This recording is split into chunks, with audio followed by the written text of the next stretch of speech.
माझ्या महाराष्ट्रातील बांधवांनो, भगिनींनो आणि मातांनो, नमस्कार. जय महाराष्ट्र.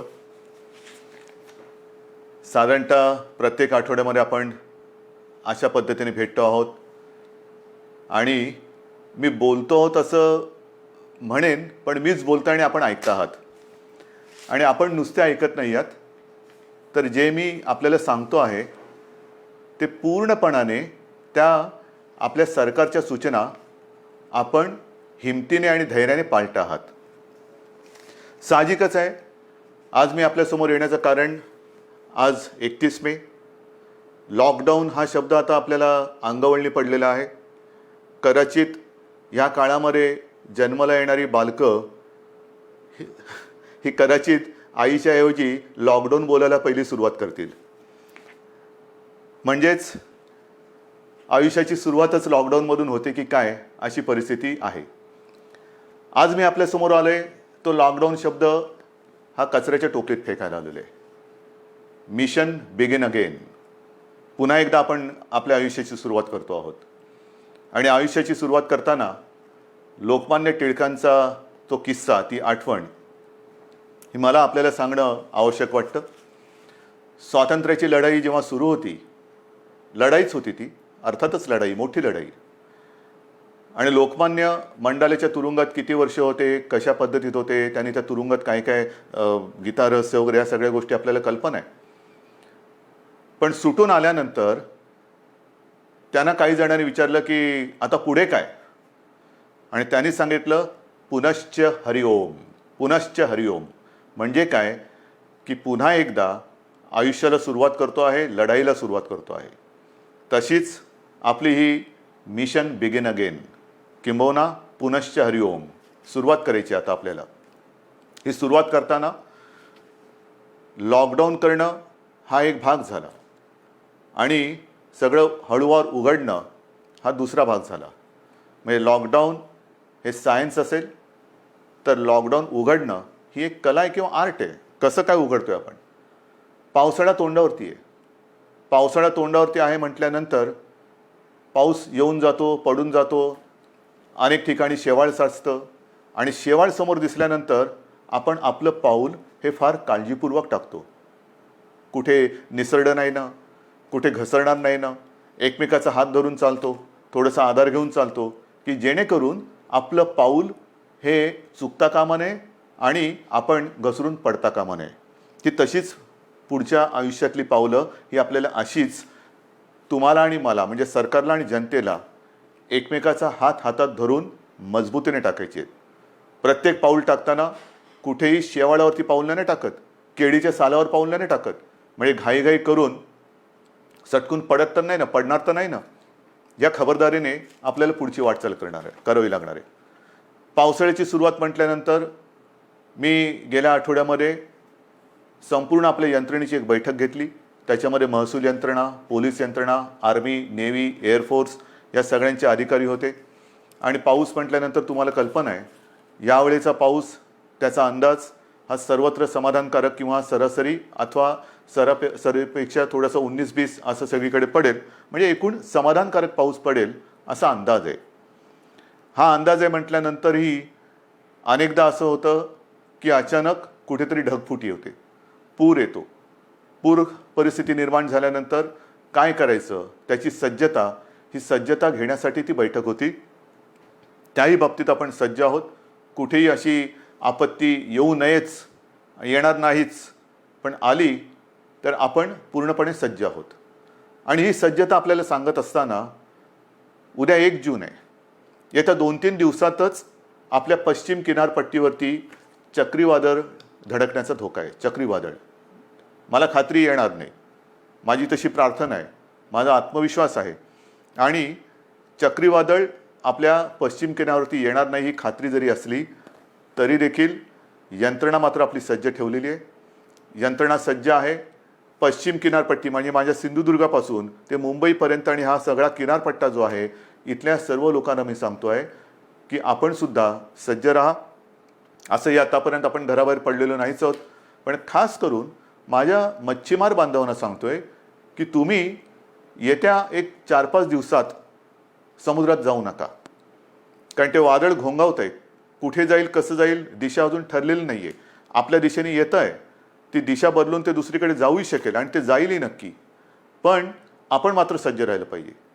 आणि ही खात्री बाळगल्यानंतर, खात्री एक सज्जता आपली घेतल्यानंतर, दाखवल्यानंतर पुनश्च हरिओम म्हणजे काय? कारण केंद्र सरकारने त्यांची सूचनावली दिलेली आहे, काय काय करायचं, काय करायचं नाही आणि कुठे कुठे कसं कसं काय काय आहे. पहिल्या प्रथम मी आपल्याला सांगू इच्छितो की कोरोनासोबत जगायला शिका, कोरोनाचा मुकाबला करता करता जगायला शिका. हे आत्तापर्यंत आपल्याला सगळ्यांना सल्ले देण्यात आलेले, सगळ्यांकडनं मी पण ऐकतोय, आपणही ऐकताय. पण हे ऐकताना जे मी यापूर्वी आपल्याला सांगितलेलं आहे की बाहेर पडताना तोंडावरती मास्क हा अनिवार्य आहेच, नक्कीच आहे. तोंडावरती मास्क लावणं अत्यंत अत्यंत गरजेचं आहे. हात सतत धुत राहणं हे फार महत्त्वाचं आहे. उगाच इकडे तिकडे जाताना कारण नसताना कुठेही हात लागला आणि कंटाळा आला म्हणून मास्क काढला आणि तोंडावरती हात फिरवला, डोळ्याला हात लागला, तोंडाला हात लागला, मग 24 तास तुम्ही मास्क लावला आणि 5 सेकंद मास्क काढून तो हात न धुता तुम्ही तोंडाला लावला तर 24 तास मास्क लावण्याचा काही परिणाम होणार नाही. तुम्हाला संसर्गापासून जर का जपायचं असेल तर नुसतं मास्क लावणं नाही, तर कुठेही हात लावल्यानंतर किंबहुना तोंडाला हात लावू नका, चेहऱ्याला हात लावू नका. हा पहिला नियम, हा पुढचे काही काळ किंबहुना पुढच्या आयुष्यात आपल्याला अत्यंत काटेकोरपणाने पाळावंच लागणार आहे. बाहेर पडताना सुद्धा आपण टप्प्याटप्प्याने पडतो आहोत. अनेक जणांना घाई झालेली आहे, मला कल्पना आहे. आता काय झालं ना, आता उघडा ना, आता उघडा ना, उघडतो ना, हळूहळू करू ना आपण सगळ्या काही गोष्टी. ह्या सगळ्या गोष्टी इतर देश काय करतायत? काही देशांनी लॉकडाऊन केलाच नव्हता, टाळेबंदी केलीच नव्हती. त्यांची काय स्थिती आहे तेही आपण बघतो आहोत. काही जणांनी लॉकडाऊन केला, तो उठवला, उठवल्यानंतर तिकडे काय परिस्थिती निर्माण झाली तेही आपण बघतो आहोत. कालच मी एक बातमी पाहिली की एका देशाने शाळा सुरू केल्या आणि त्या पुन्हा बंद करावं लागल्या. म्हणजे थोडीशी उघडझाप ही सगळीकडे चाललेली आहे. मला असं वाटतं आपण उघडझाप नाही करायची. आपण एकदा जी गोष्ट आपण चालू करू ती सुरूच ठेवायची. आणि तेवढी शिस्त, तेवढा संयम हा आता गेल्या 2 महिन्यात आपल्याकडे आलेला आहे. स्वयं शिस्त म्हणा किंवा एक जिद्द म्हणा, ही आपल्या अंगी आपण आणलेली आहे. जी गोष्ट आपण ज्याची सुरुवात करू ती पुन्हा बंद करण्यासाठी नाही, अजिबात नाही. आणि म्हणून मला असं वाटतं की हा एक वादळाचा धोका आहे, तो किनारपट्टीला आहे. त्या किनारपट्टीमध्ये आपण दक्षता तर घेतोच आहोत, पण इतरत्र संपूर्ण महाराष्ट्रामध्ये 3 तारखेपासून आपण थोडेसे हातपाय हलवायला सुरू करूया. एक हातपाय हलवायला सुरू करूया. हातपाय हलवायला सुरुवात करायची म्हणजे काय करायचं? तर अनेक जण हे सकाळी फिरायला जातात, चालायला जातात, संध्याकाळी जातात. काही माझी तरुण युवक मुलं ही व्यायाम करतात, आउटडोअर व्यायाम, आउटडोअर. अजूनही जिम, स्पा ह्यांना आपण चालू करायला परवानगी दिलेली नाही. जिथे गर्दी होऊ शकेल त्या गर्दीला परवानगी अजूनही दिलेली नाही. कोणत्याही सभा समारंभ आणि एकत्रित येण्याला परवानगी नाही. आणि म्हणून मी आपल्याला सांगतोय की बाहेर फिरताना सुद्धा आपण अंतर ठेवून फिरायचं आहे. एकमेकापासून जेवढं अंतर ठेवू ते अंतरच आपल्याला ह्या कोरोनापासून अंतर ठेवायला मदत करणार आहे. त्याच्यामुळे बाहेर पडल्यानंतर अनेक दिवसानंतर आपले आप्तेष्ट भेटतील, मित्रमंडळी भेटलीच पाहिजेत. नाही भेटून चालणार कसं? भेटलीच पाहिजेत. पण भेटल्यानंतर एका अंतरावरनं आपण त्याच्याशी हाय हॅलो करा, नमस्कार वगैरे करा. जास्त गप्पा टप्पामध्ये एकत्रित येऊन रंगून जाऊ नका, दंगून जाऊ नका, कारण अजूनही ती वेळ आलेली नाही. ही आता पहिल्यांदा आपण एक ट्रायल करतो आहोत, ट्रायल घेतो आहोत.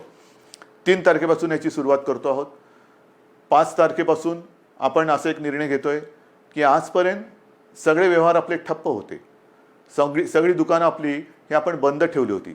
आता आपण काय करतोय, शहरं जी आहेत, लहान मोठी शहरं आहेत, तिकडे रस्त्याच्या दुतर्फा असलेली जी दुकानं आहेत, म्हणजे याही बाजूला दुकानं आहेत, याही बाजूला दुकानं आहेत, आपण 5 तारखेपासून सुरुवातीला एका बाजूची दुकानं उघडायची, मग ती एकदा झाल्यानंतर ह्या बाजूची, असं अल्टरनेट एक करत अंदाज घेणार की कशा पद्धतीने आपण सुद्धा ही सवय अंगी बांधवून कसं काम करत आहात. गर्दी अजिबात करायची नाही. कारण यापूर्वी सुद्धा आपण थोडे प्रयोग केले. ही जी झुंबड उडाली, नाईलाजाने आपल्याला ते बंद करावं लागलं. यापुढे ह्या गोष्टी होता कामा नयेत. ह्या गोष्टी टाळूनच आपण जे सुरू करू ते सतत आणि कायमचं सुरूच ठेवू. एक वेगळा आदर्श महाराष्ट्रापासून देशाने आणि जगाला घेतला पाहिजे की बघा महाराष्ट्र किती शिस्तबद्ध आहे. किती शिस्तबद्ध आहे. याने एकदा सुरू केलं, कदाचित इतरत्र ते बंद झालं असेल, पण महाराष्ट्राने नाही बंद होऊ दिलं. एवढा विश्वास माझा तुमच्यावरती आहे. तर एक 5 तारखेपासून दुकानं आपण चालू करू आणि नंतर पुढचा जो रविवार आहे आपलं सोमवार आहे तो 8 तारीख आहे. या 8 तारखेपासून आपण आपले कार्यालय सुरू करतो आहोत. कार्यालय सुरू करतो. तुम्हाला मी मंत्रालयाचं उदाहरण दिलं. सुरुवातीला मंत्रालय सगळं बंद करत असताना 50%, 25%, 5%, मध्ये एक काळ तर असा आला की 100% बंद करावं लागलं. मग हळूहळू पुन्हा 5%वर आणलं. आता आपण आपली ऑफिसेस जे आहेत त्या ऑफिसेसमध्ये आपल्या कर्मचाऱ्यांची संख्या ही साधारणतः 10% उपस्थितीवरून सुरू करू. एक 10% उपस्थितीने सुरू करू. त्याला काय आपल्याला अनुभव येतोय? केसेस वाढत आहेत का? कारण आत्ता आपण या काळामध्ये जे सुरू करतो आहोत तो खास करून आपला, मी मागेही आपल्याला सांगितलं होतं, कुठेतरी ज्याला आपण पीक म्हणतो म्हणजे सर्वोच्च बिंदू, त्याच्या एकतर जवळ जातो आहोत किंवा त्याच्यावरती आलेलो आहोत. ज्या केसेस वाढत आहेत, ज्या पद्धतीने त्या वाढलेल्या आहेत त्या बघितल्यानंतर आपण या पीकच्या जवळ किंवा त्या पीकवरती आहोत, म्हणजे त्या टिपेला पोचतो आहोत आपण किंवा पोचलेलो आहोत. काही काळ आता हा जो केसेस येण्याची संख्या जी आहे ही साधारणतः अशीच थोडीशी वरती खाली होत नंतर हळूवारपणाने एक आणखीन 8-15 दिवसानंतर ती खाली उतरायला लागेल. ही खाली उतरेल केव्हा उतरेल? जर आपण ही सगळी बंधनं पाळली तर. पुन्हा एकदा मी आपल्याला सांगतो की बाहेर पडताना आवश्यक ज्यांना नाही त्यांनी घराबाहेर पडू नका. विशेषतः जे आपले ज्येष्ठ नागरिक आहेत आणि ज्यांना खास करून मधुमेह, रक्तदाब, इतर काही व्याधी किंवा दुर्दैवाने आजार किंवा काही विकार असतील त्यांनी घराबाहेर पडू नये. कारण हा जो विषाणू आहे तो या पद्धतीच्या ह्या वयोगटाच्या आणि या वर्गातल्या नागरिकांवरती फार घातक परिणाम करतोय. ज्या ज्या काही गोष्टी आपण बघतो आहोत गंभीर गंभीर गंभीर म्हणतोय त्याच्यामध्ये ह्या वर्गातली लोक म्हणजे ज्याला हाय रिस्क ग्रुप ज्याला म्हणतो आपण त्या वर्गातली लोक किंवा नागरिक हे त्याला जास्त त्याचा प्रादुर्भाव हा अतिशय गंभीरतेने होतोय, घातक ठरतोय तो. म्हणून साधारणतः 55 ते 60च्या वरच्या नागरिकांनी आणि ज्यांना ह्या काही विकार किंवा काही आजार आहेत त्यांनी घराबाहेर पडता कामा नये.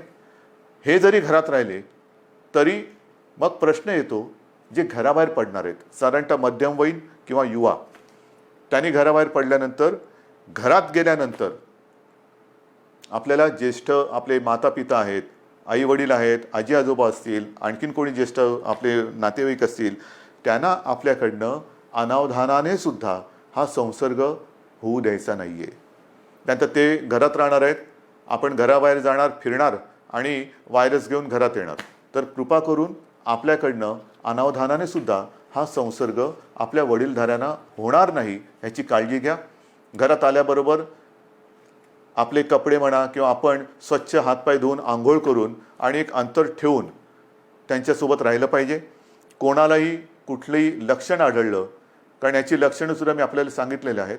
सर्दी खोकला, कारण आता पावसाळा आलेला आहे, पावसाळा आला, सर्दी खोकला, ताप, थोडंसं थकवा, तोंडाची चव जाणं, नाकाचा वास जाणं, ही जी काही अशी लक्षणं आहेत ही लक्षणं आढळली तर ताबडतोब आपल्या डॉक्टरना किंवा दवाखान्यात तिकडे तुम्ही जायला पाहिजे. लक्षणं वेळेत ओळखून जर आपण उपचार सुरू केले तर बरे होणाऱ्यांची संख्यासुद्धा खूप आहे, मोठी आहे संख्या. म्हणजे ती संख्या जर का मी तुम्हाला सांगितली तर एक दिलासादायक नक्कीच ती संख्या आहे. आत्तापर्यंत आज महाराष्ट्रामध्ये केसेस किती आहेत? महाराष्ट्राचा विचार केला तर साधारणतः 65,000 केसेस आहेत. 65,000 केसेस. पण या 65,000 केसेस कशा आहेत? ह्या आपला पहिला रुग्णसुद्धा याच्यात धरला जातोय.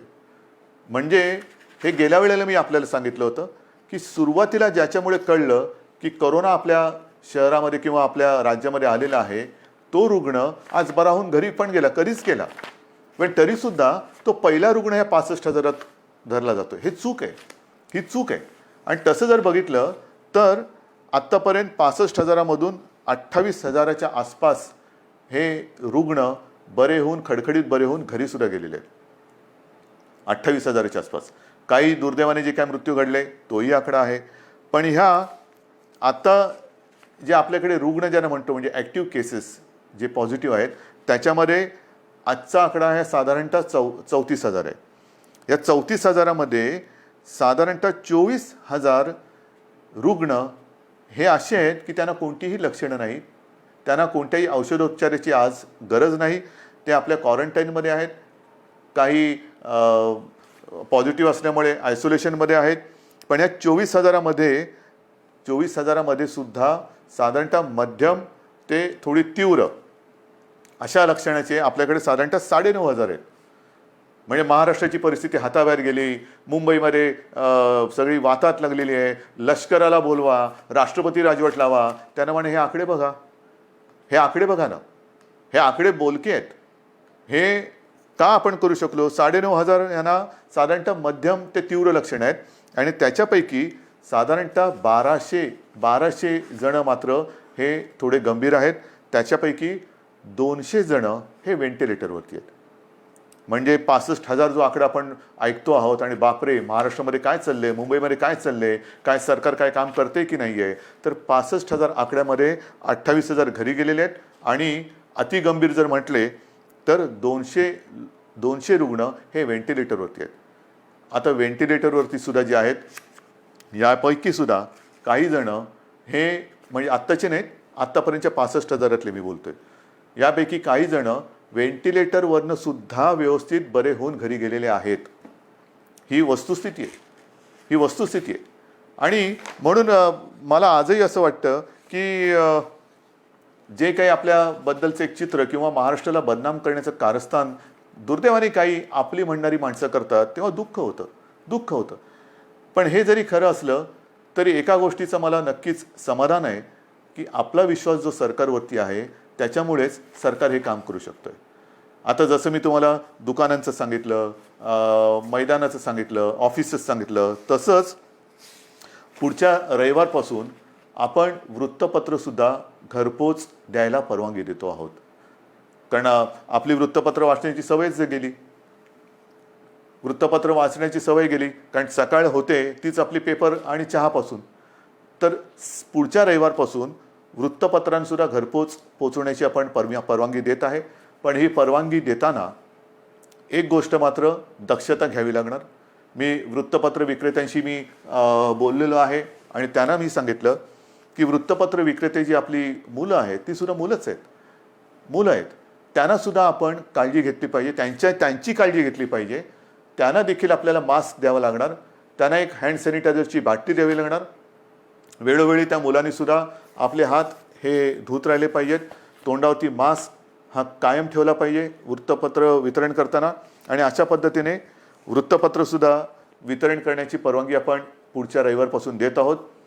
मैदानाची परवानगी मी तुम्हाला सांगितलेली आहे. सार्वजनिक ठिकाणी आपण फिरायला जाऊ शकता, व्यायाम करायला जाऊ शकता आणि ती वेळ आपण पहाटे 5 पासून संध्याकाळी 7 वाजेपर्यंत अशी मुभा ठेवलेली आहे. पहाटे 5 म्हणजे ज्यांना आपण मॉर्निंग वॉक जो म्हणतो, ज्यांची सवय आहे लवकर उठून फिरायला जायचं, आपण पुन्हा एकदा सकाळी 5 वाजल्यापासून पहाटे 5 वाजल्यापासून संध्याकाळी 7 वाजेपर्यंत ह्या सगळ्या सार्वजनिक स्थळांचा म्हणजे मैदानं असतील, सी फेस आहे आपला, इतर ग्रामीण भागातल्या काही गोष्टी असतील, तलाव आहेत, कुठेही इकडे या पहाटे 5 ते संध्याकाळी 7 वाजेपर्यंत आपण निश्चित निसर्गाच्या सान्निध्यात जाऊ शकता, फिरू शकता, मैदानी व्यायाम करू शकता. पण हे व्यायाम करताना आरोग्य कमावण्यासाठी म्हणून त्याचा उपयोग करा. एकत्रित येऊन जे आरोग्य आपलं आहे ते बिघडून देऊ नका. अंतर हे ठेवलंच पाहिजे, हे मी पुन्हा सांगतोय. हे झाल्यानंतर मग जे काही आकडे मी तुम्हाला सांगणार आहे ते आकडे ह्याची थोडीशी तुम्हाला कल्पना असायला पाहिजे की नेमकं सरकारने आत्तापर्यंत केलेलं काय आहे, काय करते सरकार, किती आपल्याकडे व्यवस्था आहे. तर ज्या वेळेला हे संकट कोरोनाचं आलं कोणालाच कल्पना नव्हती की हे किती वाढेल आणि त्याच्यासाठी तयारी किती करावी लागेल. म्हणजे साधी गोष्ट आहे की आपल्याकडे राज्यामध्ये प्रयोग म्हणजे ज्या टेस्टिंग लॅब ज्या आहेत त्या नाही आहेत अशातला भाग नाही. पण याच्यासाठी जी टेस्ट करावी लागते त्याची सुविधा ही फक्त 2 ठिकाणी होती. एक आपल्या कस्तुरबामध्ये आणि पुण्याच्या NIVमध्ये. ही कस्तुरबाची सुद्धा जी लॅब आहे ती आपण साधारणतः 2007 साली मुंबई महापालिकेच्या माध्यमातून केली म्हणून ती दुसरी होती, नाहीतर फक्त एकच होती. त्याच्यात कस्तुरबा आपण केली, त्या 2 लॅब होत्या. आजच्या क्षणाला आपल्या महाराष्ट्र राज्यामध्ये 77 ही चाचणी केंद्र आहेत आणि येत्या 2-4 दिवसात ती 100पर्यंत जातील. म्हणजे 2पासून 77, 77पासून 100. आणि माझा प्रयत्न असा आहे की येत्या पावसाळ्यामध्ये टेस्टची संख्या आणि त्याची उपलब्धता ही आणखीन वाढवण्याची गरज आहे. कारण पाऊस म्हटल्यानंतर भिजणं हे आलंच, सर्दी खोकला शिंकणं, थोडा ताप, फ्लू हा आलाच.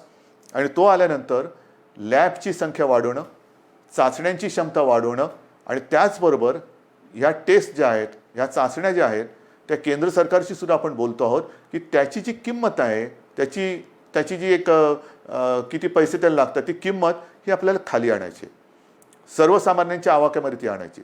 सरकारकडनं तर आपण मोफत करतोच आहोत, पण ज्याला कोणाला असं वाटलं की मला थोडंसं अस्वस्थ वाटते, मला टेस्ट करून घ्यायची आहे, तर त्यांनी ती टेस्ट करून घेण्यासाठी त्याला त्याच्या गावात, त्याच्या शहरात, त्याच्या घराच्या आजूबाजूला जास्त लांब न जाता कुठे आपण किती प्रमाणात उपलब्ध करून देऊ शकतो ते सुद्धा आपल्याला करायचं आहे.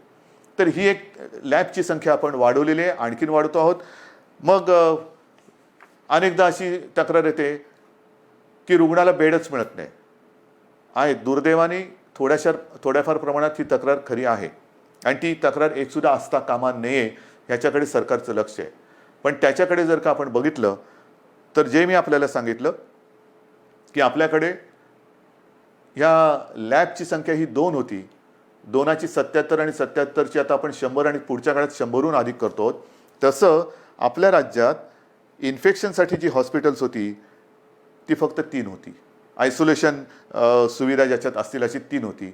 आता ती जवळपास 2576, 2500च्या आसपास आपण केलेले आहेत. मग 3पासून 2500. बेड्स किती होते? बेड्स साधारणतः 400च्या आसपास होते आयसोलेशन. ते आता 2.5 लाखाच्या वर महाराष्ट्रामध्ये झालेले आहेत. महाराष्ट्रात 2.5 लाखाच्या वर. त्याच्यामध्ये साधारणतः 25,000 बेड्स हे ऑक्सिजनची सुविधा देऊ शकतील अशी आहेत. कारण आपल्याला मी जे सांगितलं की आत्तापर्यंत जे रुग्ण आपले हॉस्पिटलमध्ये उपचार घेत आहेत त्यांच्यापैकी 200 जण व्हेंटिलेटरवर आहेत. म्हणजे व्हेंटिलेटर फार थोड्या जणांना लागत आहेत, कोणालाही लागूच नाहीत, पण फार थोड्या जणांना लागत आहेत. जास्तीत जास्त रुग्णांना ऑक्सिजन लागतोय. ऑक्सिजनची सुविधा देणारे बेड्स हे आपण मोठ्या प्रमाणावरती तयार केलेले आहेत, आणखीन सुद्धा करतो आहोत. ICU बेड्ससुद्धा सुरुवातीला 250 होते, ते साधारणतः 8,500च्या आसपास आपण नेलेले आहेत. म्हणजे एवढी सुविधा आपण करतो आहोत, एवढी मोठी सुविधा आपण केलेली आहे. मला जी मी तुम्हाला सांगितलं की जम्बो फॅसिलिटी किंवा फील्ड हॉस्पिटल्स मुंबईमध्ये आहे, ठाण्यामध्ये आहे, ज्या शहरांमध्ये मी सूचना दिल्यात, मग संभाजीनगर असेल, पुणा आहे, आणखीन कुठेही जिथे फील्ड हॉस्पिटलची आवश्यकता आहे तिथे त्यांना सूचना दिलेल्या आहेत की तुम्ही ते करा. म्हणजे एकेका ठिकाणी आपण 1,000, 2,000च्या बेडची सुविधा करतोय. गोरेगावला तर साधारणतः 3,000 बेडची सुविधा करतोय. इतर देशांनी, इतर राज्यांनी अशी सुविधा किती जणांनी उपलब्ध केली असेल, किती जणांनी संख्या वाढवली असेल हे आता सगळीकडे स्पष्ट झालेलं असेलच. पण महाराष्ट्राने मात्र गेले 2 महिने उपचाराकडे लक्ष दिलेलं आहे, सुविधांकडे लक्ष दिलेलं आहे. आपण आपला टास्क फोर्स निर्माण केलेला आहे आणि हा टास्क फोर्स अक्षरशः अहोरात्र मेहनत करून, अविश्रांत मेहनत करून साधारणतः गाईडलाईन देतोय. आपलं मोठं जे आव्हान आहे की एकतर हा संसर्ग रोखणं, त्याची तीव्रता कमी करणं आणि मृत्यूदर हा कमीत कमी किंवा 0वरती आणणं. मृत्यूदर हा अजूनही मला खाली आणायचा आहे. आणि तो खाली केव्हा येईल? कारण आजही काही ठिकाणी असं लक्षात येते की जो कोणी रुग्ण आहे तो अगदी शेवटच्या टप्प्यामध्ये हॉस्पिटलमध्ये दाखल होतोय, अगदी शेवटच्या टप्प्यात. म्हणजे मी मागे आपल्याला कदाचित सांगितलं असेल की माझाच एक चांगला कार्यकर्ता, अत्यंत चांगला निष्ठावान कार्यकर्ता शेवटच्या टप्प्यात हा हॉस्पिटलमध्ये गेला, स्वतःहून गेला आणि तपासणी करतानाच तो कोसळला. काहीच करू शकले नाही डॉक्टर. म्हणजे त्याची कदाचित चाचणी पण करता आली नसेल. हे अंगावरती दुखणं काढू नका. अंगावरती दुखणं काढल्यानंतर मग मात्र त्याला उपचार नाही आहेत. अनेक जण जे वाचून घरी गेलेले आहेत ते वेळेमध्ये आपल्याकडे आलेले आहेत. अगदी दुर्दैवाने काही व्हेंटिलेटरवरती जाऊन सुद्धा सुदैवाने खणखणीत बरे होऊन घरी गेलेले आहेत. वेळेत आले तर उपचार होतात.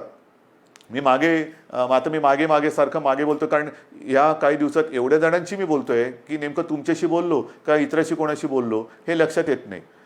तर त्यावेळेला मी सांगितलं होतं की जर का मृत्यूदर खाली आणायचा असेल, आणि तो येतोय, नक्कीच येतोय, आलेला आहे, तर डॉक्टर आपल्याकडे सज्ज आहेत. पण डॉक्टरना 2 गोष्टी वेळेत मिळाल्या पाहिजेत. एक म्हणजे औषधं, ती औषधं आपण त्यांना देतो, आणि सगळ्यात महत्त्वाचा भाग म्हणजे पेशंटसुद्धा वेळेमध्ये जर का डॉक्टरांच्या हातात आला तर डॉक्टर, तुम्हाला कल्पना नाही, अक्षरशः एखाद्या योद्ध्याला साजेल असा पराक्रम करतायत. कोणत्याही टोकाला जाऊन त्याला वाचवण्याची शर्थ करतायत, आणि त्याला मी तर म्हणेन यशसुद्धा येते. आता ही आरोग्यविषयक तुम्हाला माहिती दिल्यानंतर साधारणतः एक महत्त्वाचा मुद्दा होता, तो म्हणजे इतर राज्यातले मजूर. या मजुरांना सुद्धा आपण आत्तापर्यंत 12 लाख, किंबहुना त्याच्याहून जास्त असेल, माझ्याकडे आकडा आहे माझ्याकडे, 12 लाखापेक्षा नाही, हे बघा, सुमारे 16 लाख मजुरांना रेल्वे आणि बसेसने आपण इतर राज्यात सोडलेली. सुमारे 16 लाख लोकांना रेल्वेतनं आणि बसेसमधून आपण परराज्यात सोडलेलं आहे. साधारणतः 800 ट्रेन्स, 11 लाखाच्या वरती. मी आज पियुष गोयलला धन्यवाद देतोय, कारण गेल्या वेळेला बोलले तर थोडंसं त्यांना राग आला होता. पण पियुषजी, आज मी तुम्हाला धन्यवाद देतोय, मुद्दामून धन्यवाद देतोय, कारण आपण त्यावेळेला ते मनावर घेतलं आणि खरंच तुम्ही ट्रेन्स उपलब्ध करून दिल्या. त्याच्यामुळे साधारणतः 11 लाखाच्या वरती, 11.5 लाखाच्या आसपास मजुरांना आपण त्यांच्या गावात, त्यांच्या राज्यात जाऊ दिले. एस टीने आपल्याला साधारणतः 42,000पेक्षा 42,500 एस टी बसेसद्वारे आपण 5.25 लाख मजुरांना राज्याच्या सीमेपर्यंत सोडलेले आहेत. आणि याच्यावरती आपण आत्तापर्यंत मुख्यमंत्री सहायता निधीतून जवळपास 85 ते 90 कोटी रुपये खर्च केलेले आहेत. 85 ते 90 कोटी रुपये. साधारणतः 22 पेक्षा जास्त फ्लाईट्सद्वारे 3,000पेक्षा जास्त नागरिक आपण महाराष्ट्रात आणलेले आहेत. 7 जूनपर्यंत आणखीन काही फ्लाईट्स येत आहेत. तर अशी ही सुरुवात होते. शिवभोजन थाळीसुद्धा ही आजपर्यंत आपण 838 केंद्र राज्यात कार्यरत केलेली आहेत. 1 ते 30 मे, फक्त 1 ते 30 मे या काळात या शिवभोजन थाळीच्या योजनेतून आपण 32,77,778 शिवभोजन थाळ्याच्या माध्यमातून एवढ्या लोकांना, म्हणजे 32 लाखाच्या आसपास लोकांना आपण भोजन देण्याची व्यवस्था केलेली आहे. मुख्यमंत्री सहायता निधीत आतापर्यंत 352 कोटी रुपये आपण संपूर्ण आले. त्याच्यापैकी 111 कोटीपेक्षा जास्त हे कोविडसाठी आपण खर्च केलेला आहे. या सगळ्या गोष्टी चालू आहेत. उद्योगधंदे सुरू होत आहेत. 7.5 लाखापेक्षा जास्त मजूर हे कामावरती आलेले आहेत. उद्योगांना तर आपण परवानगी दिलेली आहे. आणखीनही उद्योग आपण सुरू करतो आहोत. आता हे सगळं सुरू करत असताना जसा पावसाळा सुरू होतो आहे तसंच आपलं शैक्षणिक वर्ष सुरू होतं आहे. शाळा कशा सुरू करायच्या, कॉलेजेस कशी सुरू करायची, विशेषतः विद्यापीठांच्या परीक्षांचं काय करायचं, अंतिम वर्षाची परीक्षा घ्यायची नाही घ्यायची, कधी घ्यायची, सगळ्याचा विचार सुरू आहे. पहिल्यांदी कॉलेजच्या विद्यापीठाच्या अंतिम वर्षाच्या परीक्षेबद्दल मी बोलतो. कालसुद्धा मी त्याच्याबद्दल कुलगुरूंची एक बैठक घेतली. विभागवार सगळ्या कुलगुरूंची मतं मी आजमावून घेतली. सगळ्यांचं मत एक आहे, परीक्षा घ्यायची असेल तर तातडीने परीक्षा घेण्यासारखी आजची परिस्थिती नाही आहे. कारण ते कुलगुरू जरी असले, मी मुख्यमंत्री जरी असलो, तरी आमच्यातला पालक हा आजही जिवंत आहे. अनेक पालकांची एक चिंता आहे की कोविड सगळीकडे, कारण थोडाफार आता आपल्या राज्यामध्ये सुद्धा तो हळूवार पसरलेला आहे. आटोक्यात तर नक्की आणू आपण, पण तो पसरत असताना आमच्या मुलांना आम्ही परीक्षेला पाठवावं का? काही लाख विद्यार्थी हे परीक्षेसाठी एकत्र येणार, किती अंतर ठेवणार, पेपर कसे वाटणार, पेपर तपासणार कसे, मग काय करायचं? म्हणून आपण सगळ्यांनी मिळून एक असा तोडगा काढलेला आहे की अंतिम वर्षाच्या ज्या परीक्षा आहेत त्या परीक्षा घेण्यापूर्वी एक असा मुद्दा आला, आणि मला असं वाटतं तो बरोबर आहे. आपण एक निर्णय असा घेतलेला आहे की साधारणतः जेवढे सेमिस्टर झालेले आहेत त्यांची सरासरी काढून त्या विद्यार्थ्यांना मार्क्स द्यायचे आणि त्या विद्यार्थ्यांना तसं पास करायचं. कारण साधारणतः गेले किती सेमिस्टर झाले असतील, किती वर्षाचे झालेत, ते एक सरासरी काढली तर आपण त्या सरासरीचा विचार करू शकतो आणि ते ॲग्रिगेट करून त्यांना पास करायचं, की जेणेकरून त्यांचं आयुष्य थांबणार नाही. परीक्षा कधी घेणार? जूनमध्ये घेऊ शकतोय? नाही. जुलैमध्ये घेता येईल? सांगता येत नाही. ऑगस्टमध्ये येईल? कल्पना नाही. मग कधी घेणार आपण परीक्षा? मग तोपर्यंत विद्यार्थ्यांनी करायचं काय? नुसतं ताटकळून राहायचं, लोंबकळत राहायचं? अजिबात नाही.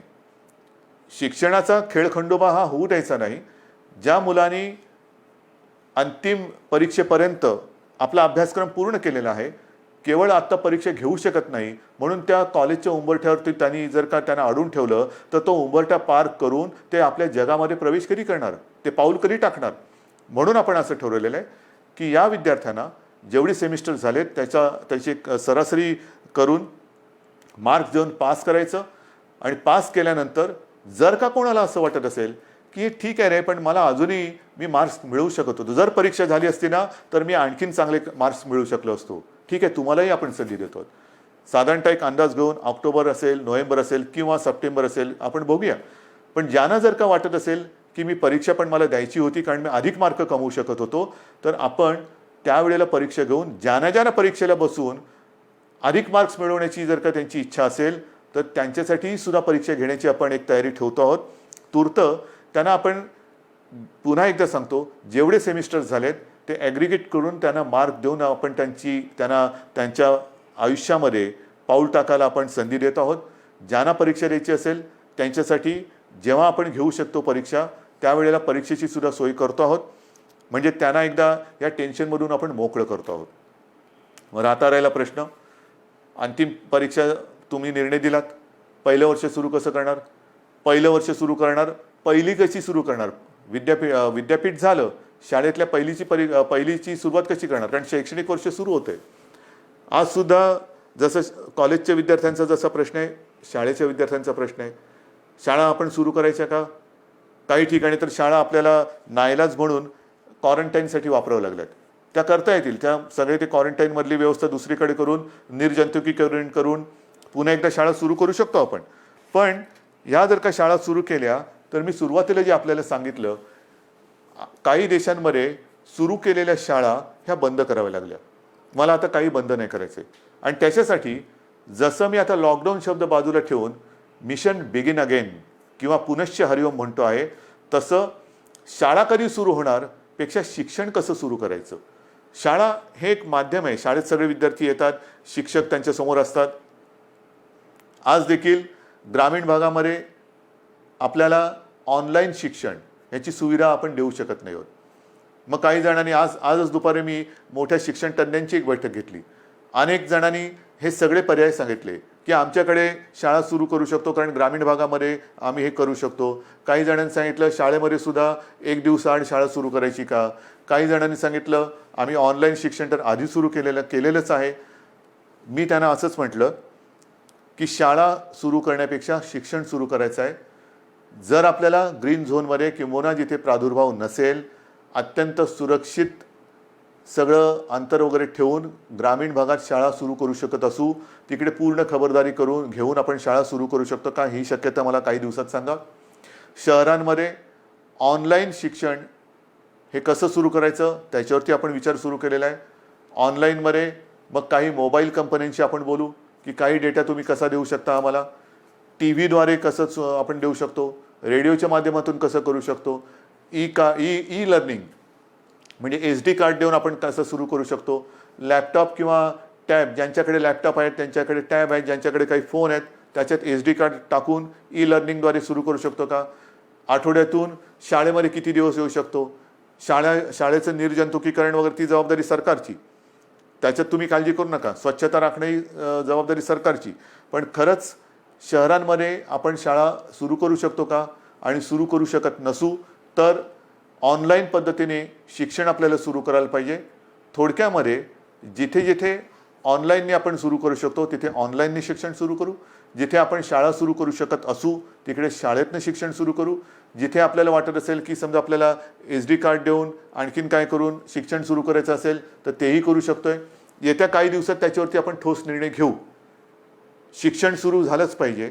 पण मला असं वाटतं की कोरोनाने आपल्याला नक्कीच काही काही गोष्टी शिकवलेल्या आहेत. तरुणांनी आपल्या स्वतःकडे बघायला हे नक्कीच शिकवलेलं आहे. स्वतःकडे पाहायला शिकवलं आहे, आपल्या कुटुंबाकडे पाहायला शिकवलेलं आहे, आपल्या मुलांकडे, मग शिक्षणाकडे, आरोग्याकडे. आजपर्यंत कदाचित आरोग्य असेल आणि शिक्षण असेल यांना तेवढं प्राधान्य दिलं गेलं नसेल कदाचित. पण मला असं वाटतं की पुढचं आयुष्य जगताना जर आपण जीवनावश्यक वस्तू आणि जीवनावश्यक काही गोष्टी ह्या अशा संकटाच्या काळातही बंद होऊ न देता चालू ठेवल्या, तसंच शिक्षणसुद्धा किती मोठं संकट आलं तरी देखील कसं सुरू ठेवता येईल त्याच्याकडे आता आपल्याला लक्ष देण्याची गरज आहे. आरोग्य सुविधासुद्धा मोठ्या प्रमाणात वाढवण्याची गरज आहे.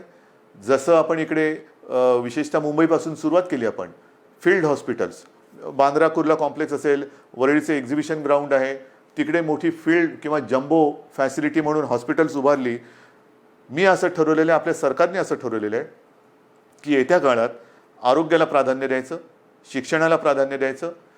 शहरांमध्ये म्हणजे ग्रामीण भागामध्ये सुद्धा, ग्रामीण भागातली छोटी मोठी शहरं आहेत त्या शहरांमध्ये त्या जिल्ह्यांच्या आवश्यकतेनुसार इन्फेक्शन हॉस्पिटल्स, जी इतर वेळेला तिकडे काही कार्यक्रम चालतील, जसं वरळीचं आपलं गोरेगावचं एक्झिबिशन ग्राउंड आहे, तिथे इतर काही कार्यक्रम चालतात. वरळीला डोम आहे, इतर वेळेला इतर काही कार्यक्रम चालतात.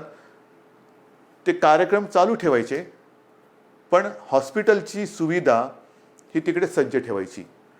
जर गरज लागली तर तिथे 2 ते 3 दिवसात हॉस्पिटल उभारता आलं पाहिजे. उभारता म्हणजे सगळ्या सुविधा ज्या आहेत, म्हणजे बेड्स या सगळ्या पटपट मांडून हॉस्पिटल सुरू होईल. इतर वेळेला लग्नसराई असेल, प्रदर्शनं असतील, कृषीची प्रदर्शनं असतील, इतर काही कार्यक्रम असतील, सभा समारंभ असतील, त्याच्यासाठी ते वापरले जातील. पण आरोग्य सुविधा मात्र जेव्हा गरज लागेल तिथे कमीत कमी वेळेत त्या आपल्याला उपयोगात आणता येतील, अशा पद्धतीने राज्यभर आरोग्य सुविधासुद्धा आपण निर्माण करणार आहोत. एकूणच जे मी आपल्याला सुरुवातीला बोललो होतो की आपण खबरदारी घ्या, आम्ही जबाबदारी घेतो. आता खबरदारी आणि जबाबदारी दोन्ही एकत्र करण्याची वेळ आलेली आहे. जबाबदारी सरकारने घेतलेली आहे, खबरदारी आपण घेतलेली आहात. आता खबरदारी आणि जबाबदारी संपूर्ण वाट आपली ही असं समजा की निसरडी आहे. एकमेकाचा हात हातात धरून दोघांनाही कुठे धोका होणार नाही. म्हणजे सरकारला तसं नाही, सरकार तसं पडूच शकत नाही. तुम्ही सोबत असल्यानंतर तसं सरकार कोणी पाडू शकत नाही. मला सरकारची चिंता नाही आहे. पण आयुष्यात कुठेही आपल्याला घाईघाई करून घाईगर्दीने आपलं पाऊल चुकता कामा नये, पाऊल घसरता कामा नये. याची खबरदारी घेऊन जे करू ते ठामपणाने करू आणि जे करू ते पुन्हा बंद कधी करणार नाही, या आत्मविश्वासाने एक एक पाऊल पुढे टाकत जाऊ. Mission begin again. पुनश्च हरिओम. जय हिंद, जय महाराष्ट्र.